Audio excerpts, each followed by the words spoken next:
what would you tell the Iowa fan base that they're going to get to see out of you this upcoming season? Ooh, some fun. Yeah, I don't know, just like hardworking, gonna do whatever coach needs me to do to get a win. They're gonna have a fun year. Good answer. If I'm a Hawkeye, I'm excited. I'm turned.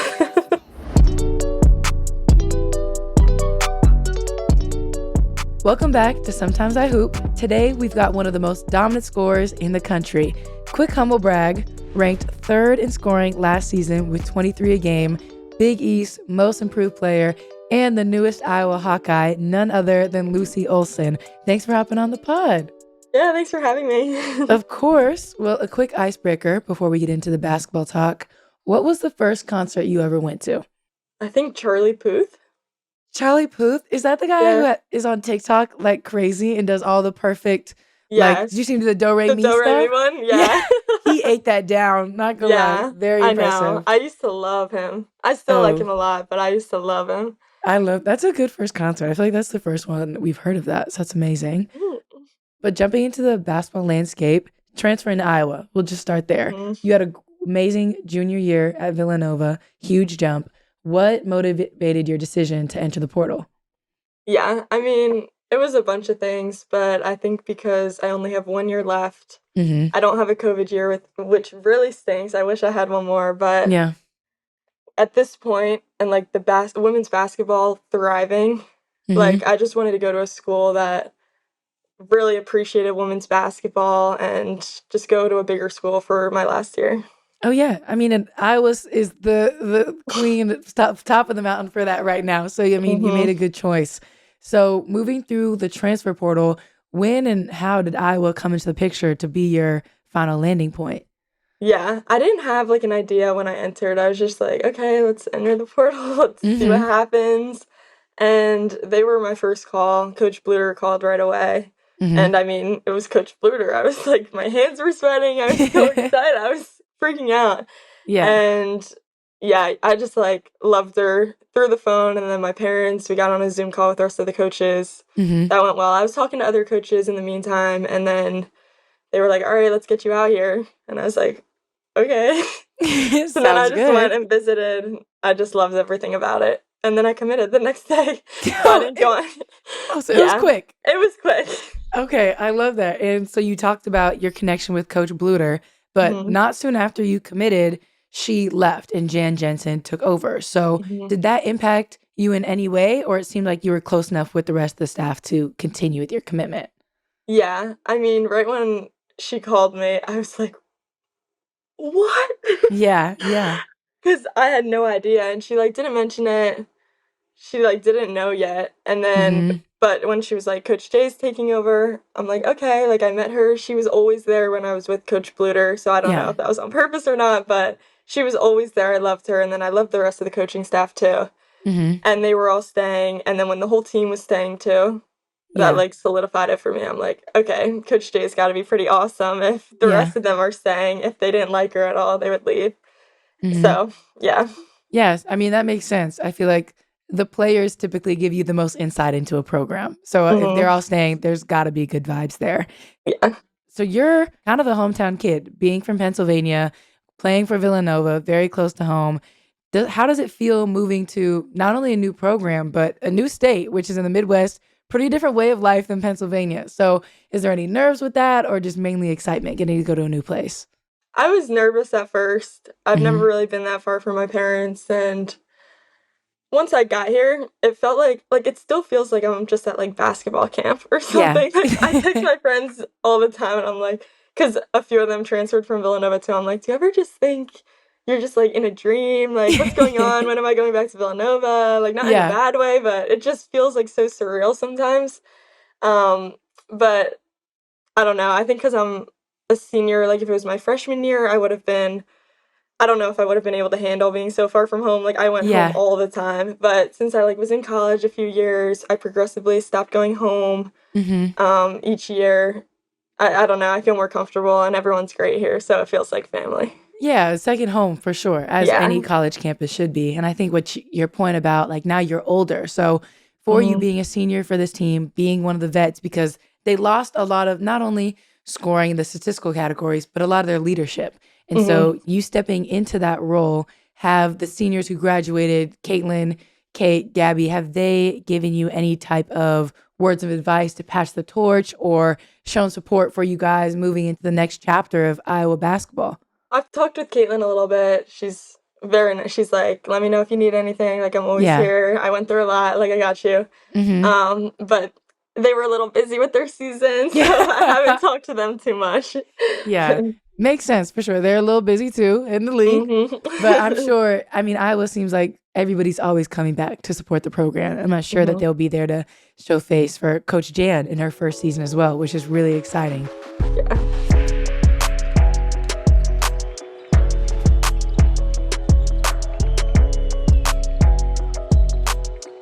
Talking about the current team, you guys still have a lot of key pieces from last year's rosters with Stuelke, Sydney, Kylie, 5 new freshmen, and some other key pieces like yourself. So how do you feel like the team is looking? Are we gelling? How's the chemistry going throughout summer workouts? Yeah, I'm super excited. We had a few injuries in the beginning, so some people are just getting back. But the 5 freshmen are adjusting well. I feel like their offense is a lot of basketball reads, and we have a lot of great basketball players, so that helps a lot to learn the program a little bit. Yeah, I'm excited. I think with Hannah and Sid coming back, they've been through so much. They've made it so far, and they're just intensity on and off the court. You can feel it. It just floats to everyone else too. Yeah.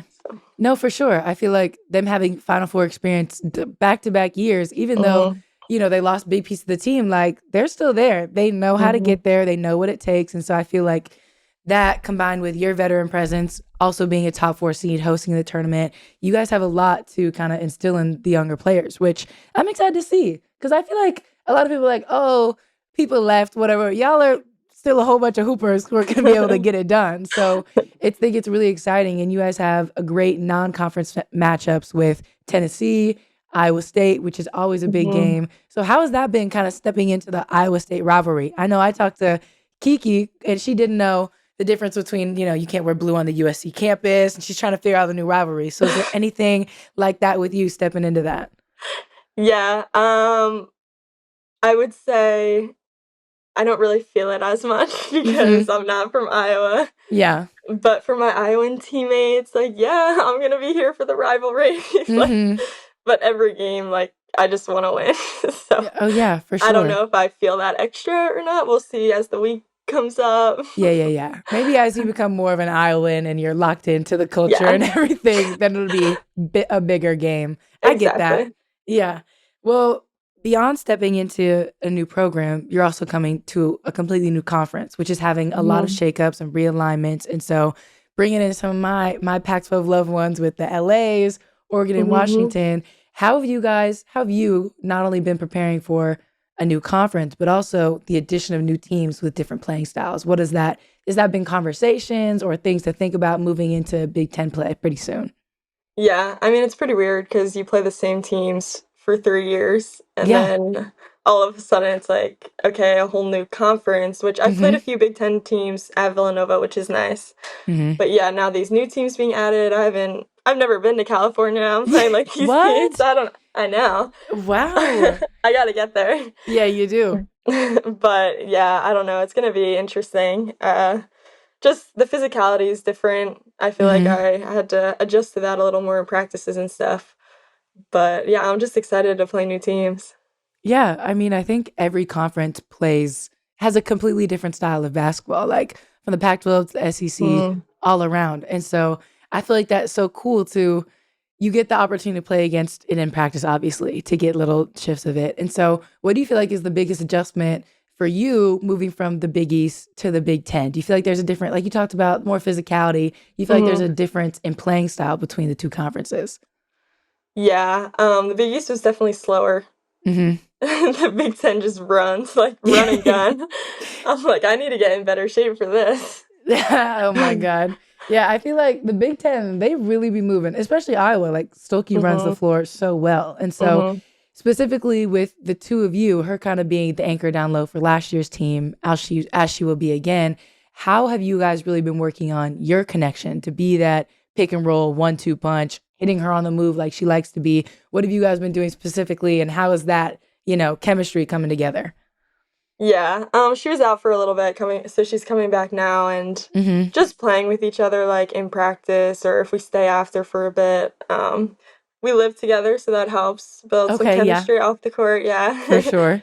But yeah, I feel like a lot of it was just getting to know each other off the court and then talking through it on the court, like, hey, blah, blah, blah. Like, I feel like we've talked a lot of basketball even though we haven't played together too much. But now that we're playing together, it's clicking and yeah, it's fun. Yeah, for sure. I feel like she's such a fun player to play with because she's so active. Like a lot of bigs don't move the way that she does and has the footwork. So I feel like she'd be a fun player because you like to run and play fast. And so I feel like that's right up your alley to play with a big like her. Yeah.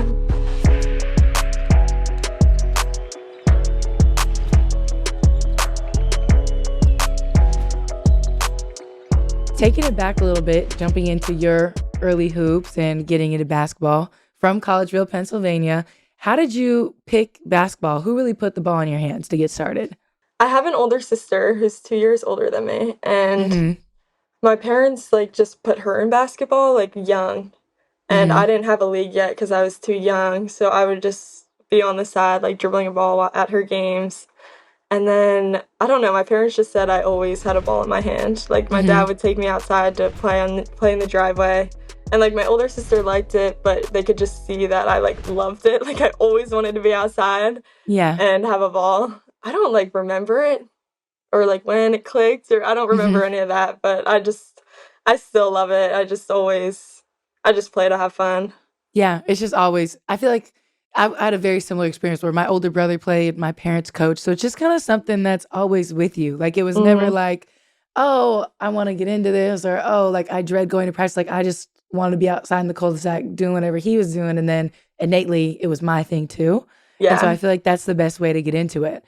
When do you feel like there was a moment that you decided, okay, like I want to play beyond high school. I want to play at college, not only in college, but at a major school. Villanova is a big basketball school. So when did you understand, okay, I want to take this to the next level and put in those extra hours in the gym? I think like 8th grade, my main goal was I want to start as a freshman for high school, for varsity. So I remember like that was pretty serious. Like my dad was like, okay, if you want to start, like you got to get in the gym. Yeah. But I never I just didn't know people didn't play in college. Like, if people would ask. It seems like, oh, everyone, that's obviously that's what I'm going to do. Like, that's what I said. People would ask, like, oh, you want to play in college? I'm like, yeah. Yeah, what else? What do you mean? Yeah, so I don't know. I just, like, my mind was just, I love basketball. I want to keep playing. Yeah. So I never had a point where I was like, okay, like, you got to lock in to play.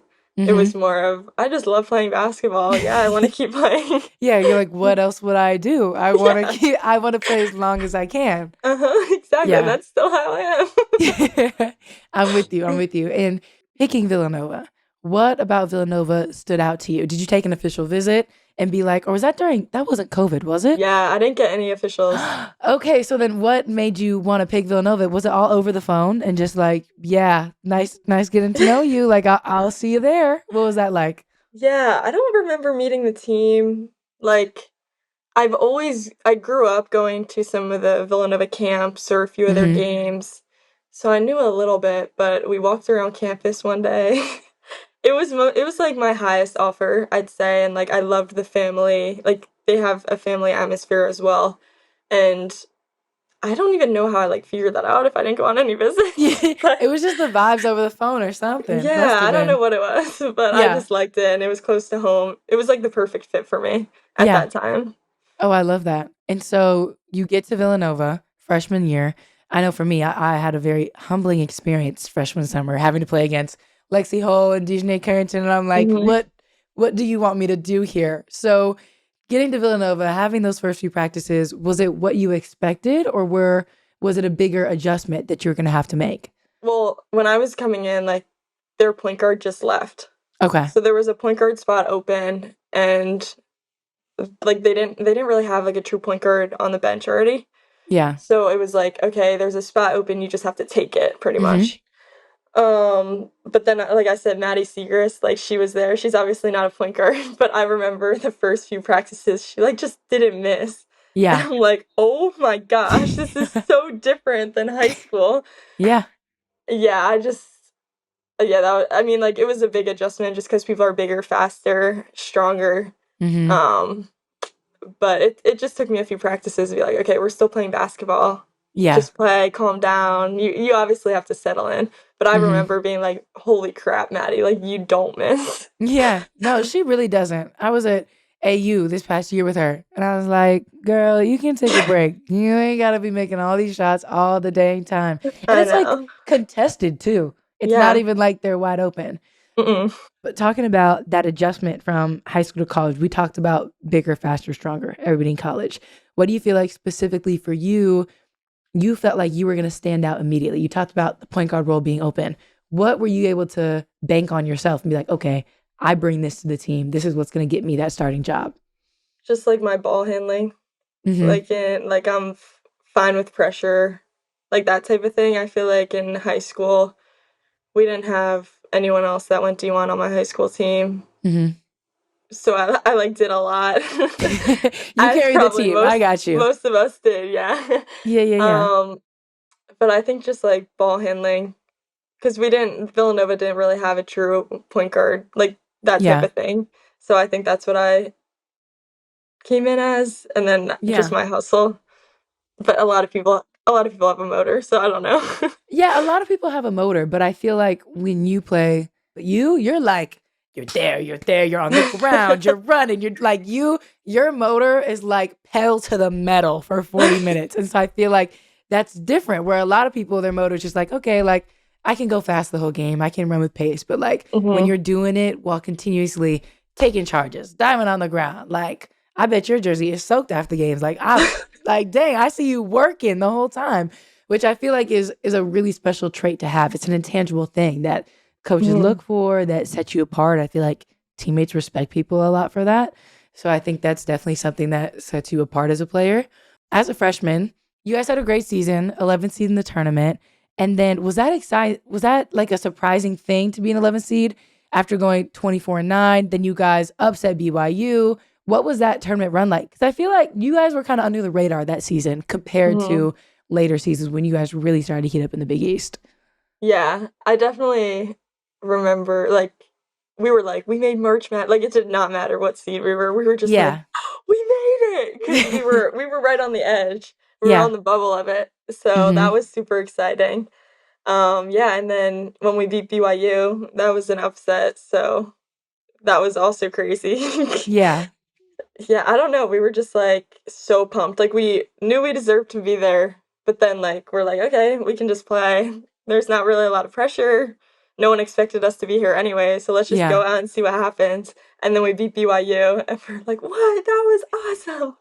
And then we lost to Michigan, but it was fun. It was I feel fun. like that's so fun when you don't have any pressures. Like you just hmm get to go in and do whatever you need to do. And it's if you lose, but nobody expects anything. So I feel that's kind of a fun position to be in.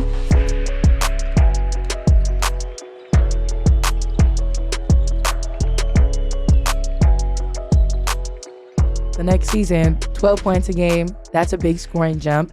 What do you feel like changed from your game or something that you really focused on that summer, moving from freshman to sophomore year to have a jump like that? I think confidence. Like I Mm-hmm. said, like coming in as a freshman, I was a little scared of the seniors and like the upperclassmen. So then once I got more comfortable and my confidence grew a bit, I was like, okay, I can play with Maddy. I don't have to Mm-hmm. just give the ball to Maddy. Yes. So I think that helped a lot, and that helped her too because then they had to guard more than just her. Yeah.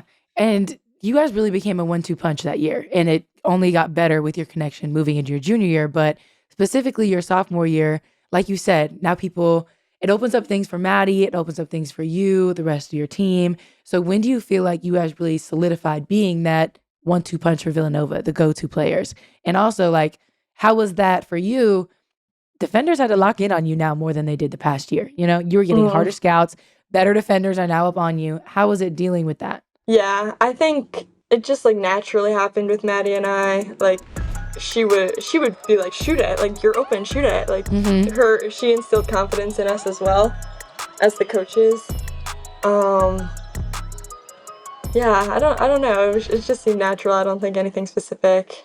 happened. And I mean, and she's easy to play with. She is Yeah. like that. Like, even though she's such a bucket, she's always like, okay, but let's move it, move it. If it comes back to her, she'll shoot it. But it's not Yeah. like some people are like, one pass, oh, it's going up. But I feel like she's Mhm. really good at still involving everyone, which that's what made you guys like such a good team, is having somebody Mhm. like that, having somebody like you who's still moving the ball, doing whatever needs to be done. And so then you guys get into the tournament, you're contenders. Through 22 games, y'all only had 3 losses. Playing against the legendary team that UConn is in the program, all your losses coming to them. What was the atmosphere like at those games? Because it is lit playing Connecticut. Like, y'all are turned up. So was there like a special vibe to those games? What was it like? Okay, so our freshman year we beat them, and that was like my first game ever playing against them. Okay. As a freshman, it's obviously like, oh my god, like this is UConn. Yeah, Like yeah, the like the Huskies. yeah. So we just came out and beat them. I was like, what? I'm undefeated against UConn. I Yeah. used to say You're like, that all I'm the time. lit. Yeah. Yeah. But then I think every game after that, and then like my sophomore year, we lost to them, and then my sophomore year came and it's like we can still beat them. Mm-hmm. Like you never know what's gonna happen. We never did beat them again, but we always going into that game, it was always like super high energy. Yeah. We're gonna be positive. We're not going into it thinking we're gonna lose. But the crowd there, it's so loud. Yeah. The energy's crazy, but it's a lot of booing against us. So For I don't know sure. if it was fun, but it was definitely an experience. Definitely an experience. I love that. Way to have the positive spin. Keep it pushing. Yeah. And then you guys made it to the Sweet 16. Ended up losing to the Cinderella team of that year, being Miami. But what was it like reaching the Sweet 16 for the first time, program history, in a long time? They hadn't been there in a minute. And for Mhm. you, really getting your first time deep into March Madness. So what was that like getting to be in the Sweet 16? I know I was always looking forward to them gifting sweets. I got me an air fryer, something lit. What was the whole Sweet 16 experience like for you guys? I would say just like the hosting first, that was really cool because we sold out our gym and that hasn't really happened too much and it was so loud in there. And Yeah. then those two games were awesome. And then, wait, was Miami our Sweet 16 game? Yeah. Yeah. Okay.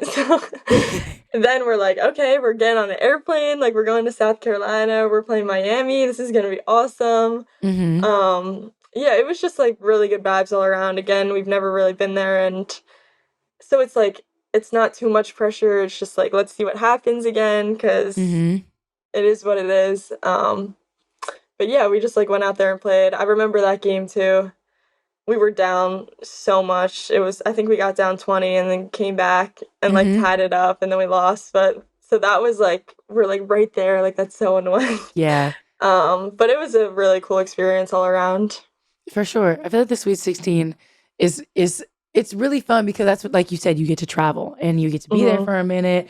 And obviously losing a tough game like that is heartbreaking. But it seemed like you used that as motivation moving into junior year. Girl, going from 12 to 23 a game? Come on, who does that?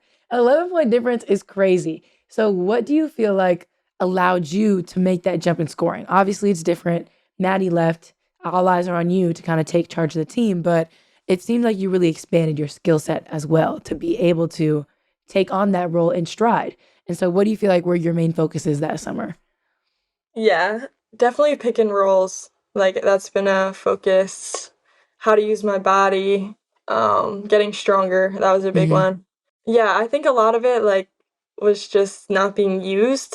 So I Mm-hmm. didn't expand my game too much. I just worked on the things that I had and like made sure they came out the next year. Yeah. Um, yeah, and then I think just like I said, my instincts kind of took over at that point. Like Mm-hmm. we have that dog mentality. Like, all right, there's shots to be taken. We want to win. If we need to score the ball, like we're gonna do it. For So sure. I think I don't know if it was like my summer work or if it was just more opportunity was there to change how I Yeah. play. Yeah. No, I feel like that makes sense. It's a mix of you continuing to work on the things that make you great, which is Mhm. you being, first of all, just a walking bucket, but lethal mid range, making the right decisions. And so a lot of times, like you met the opportunity, you rose the occasion, which I think is why you were able to carry Villanova to have a pretty good year last year. And so I think that's big. And beyond transitioning into more of a scoring role on the team and leading the team in that way, you also had to transition to a leadership role with, like you said, Maddy's class and all of the older players leaving. It opened up that role as well. And so transitioning into that, how hard is that to become a leader? Because I feel like I'm not naturally a vocal person, but when it comes, it feels awkward. And I feel like I'm constantly overthinking everything that I say. And I'm like, did that sound corny? I'm trying to be inspirational. Like, I don't know how to. So what was that transition like for you to be more of a vocal leader on the team? Yeah, my coaches definitely got on me about that because I'm more like lead by example. If like, I don't know, I feel like just lead by example, like do what you gotta do. Yeah. But they were like, you need to have a voice out there, even if you don't think you're saying the right thing, like they want to hear from you type Yeah. of thing. So I did stuff with them just to try to learn more about leadership and like read a book or that, like we all probably did that, but Yes. but everyone goes through that, I feel like. But yeah, it actually really helped, and I became more vocal. So yeah, I felt more comfortable in it, and I think when you feel more comfortable, you're more confident, and then you're willing to say more things to your team. For sure. But it definitely feels awkward at first. It's like it just doesn't come natural. You're just like, oh, what do I even say? Does that sound right? But like you said, I think once you get comfortable in it, then it's just you're rolling through it. You're confident, teammates looking to you. So I think that's amazing. And you're gonna need that moving into your role at Iowa this year as well.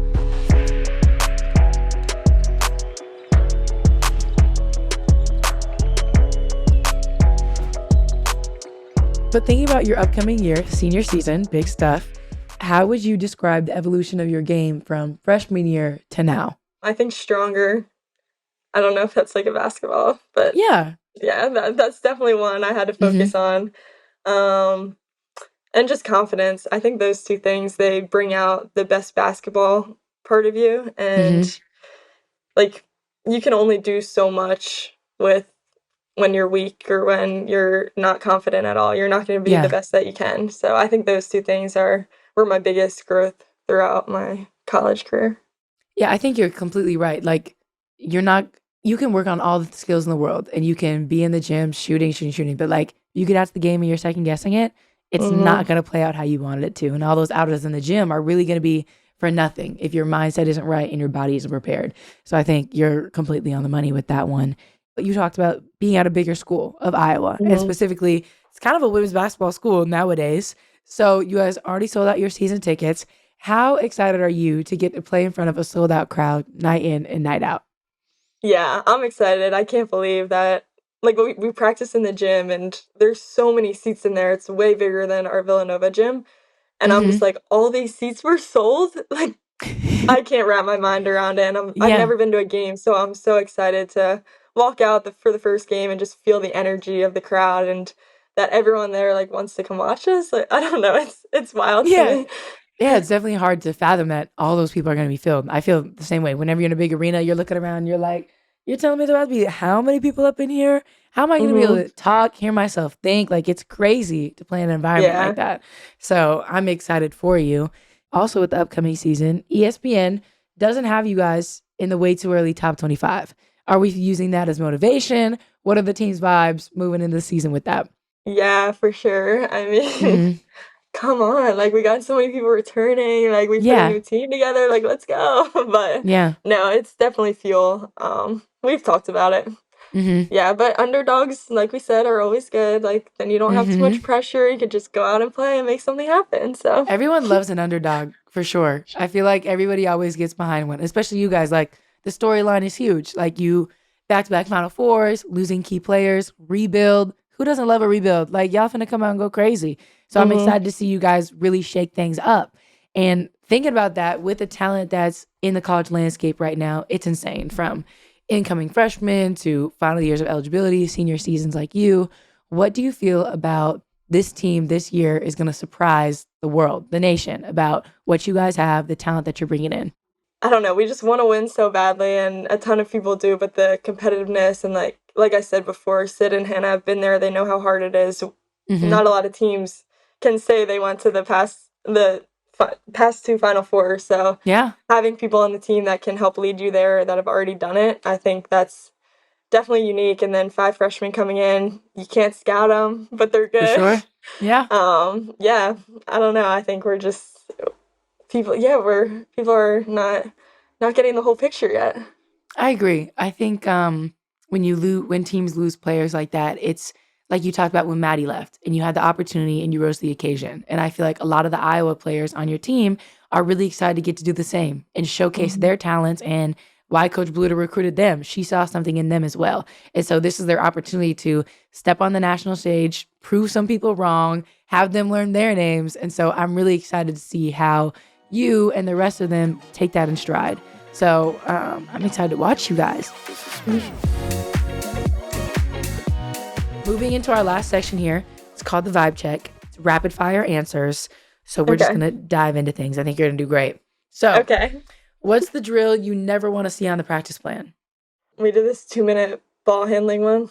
I don't know. We just ran up and down the court for 2 minutes. Oh, no. Don't like it. Ball handling is exhausting stationary. Like, I be dripping sweat for no reason. And so full court? Yes, I like ball handling, but no, I don't like that one. Okay, so next one. Game-winning shot or game-winning steal?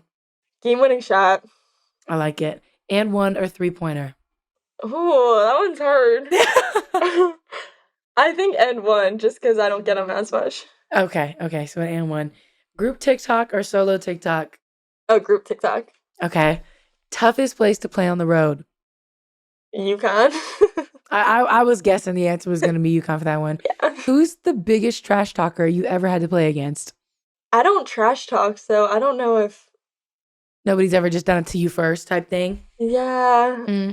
I'm very I don't hear it. I don't know. So I think I probably miss it. I'm the same way. Like, I've had a game and then my mom will call me and be like, what did she say to you? Who? Girl, I was trying to focus on my play and what I was doing. I don't have time for those things. Yeah. I'm completely with you on that one. Who's the hardest player you've had to guard? Yeah, probably Paige Beckers. That's a good answer. Can't go wrong there. Who's the biggest flopper? This could be somebody you've played, somebody at practice, on the team. Biggest flopper. Probably my old teammate Megan Olbrus at Villanova. Okay, she would just sell Megan. Stuff. Yeah, I'm like, stop. I feel like it's so hard at practice too, because I see you all the time and you gotta keep flopping with me. Like, yeah, no, I'm not gonna deal with this. Okay, what's your biggest basketball ick? Probably flopping. Stop flopping. You're holding on to me the whole time. Like, stop. Exactly. And it's always the players who be doing the sneaky, dirty stuff, want to be the biggest floppers. Like, you were grabbing me over there, and now you want to flop? No, I'm not dealing with this. Who is your basketball GOAT? Kobe. Okay. Do you feel like you have a celebrity lookalike? If so, who? I haven't really gotten too many. That's okay. One of a kind. That's my favorite answer. Okay, if you had to pick someone to be your 2-on-2 teammate, but none of your current Iowa teammates, who would you pick? And it could be like anybody, college, pro. Can I pick Giannis, or does it have to be a girl? No, you can pick Giannis. That would be dominant. Okay, what's your favorite pregame song? I'm a big R&B before game. Shut up. Yeah. Me too. Okay. What's your go-to artist right now? Oh gosh. I'm really bad with music. I just put on some Spotify radio. I think that's so funny hearing R&B, hearing that your first concert was Charlie Puth, and now you're like, big R&B girl. Blah, blah, blah. We've had a change, and I like it. A change for the better. Mm-hmm. Okay, last question here. What's your best impression of Coach Jan Jensen? Okay, so in the middle of practice, we go shoot free throws, and she's like, Lucy, who are we gonna beat today? What? And then anyone will respond to team, whoever she asked. Oh my God. I would love to see that live. She does it every day. Yep. I feel like every coach has their little quirk like that they have to do. And then the first time you hear it, you're like, what are you talking about right now? I'm sure when you first got there, you were like, I don't know. That's awesome. I was like, is this a normal thing? Did Coach Bluder do this? And then I found out it was just her. I was like, okay. Yeah, Jan's she's making her own mark. She said, y'all don't know it's me now. My program. I love that for her. Exactly. Well, Lucy, thank you so much for coming on. This has been such a pleasure. Good luck this season. Thank you. Thanks for having me. Of course. And thanks everyone for listening. Stay tuned for more episodes of Sometimes I Hoop.